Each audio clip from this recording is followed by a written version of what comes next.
he will certainly give us lesser gifts to ensure our salvation and to make sure that we arrive in glory. What would you be willing to do to spare your own son or own daughter from a painful death? I suspect that we would all give our own lives in order to spare our own children's pain, misery, and death. We would take their place. Yet God did not spare his own son. Abraham, as you know, was willing to kill his own son in obedience to God.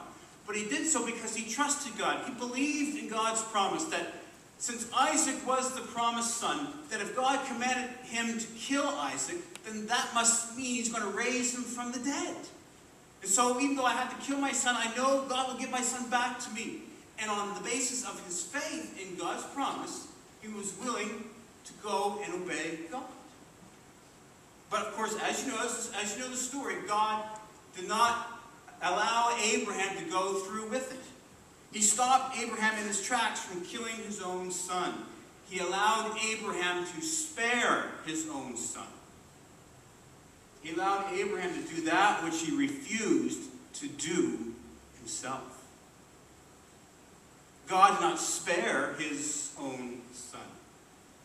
And this is all the more remarkable when you consider that his son in the Garden of Gethsemane was pleading with tears, asking his father to somehow, if there's another way, oh Father, let me not have to go to the cross. Jesus was deeply troubled in the very core of his being. He cried out, if there's another way, let me take it. Please let this cup pass from me. But the Father did not take away the cup, but let his son drink it down to the very last drop.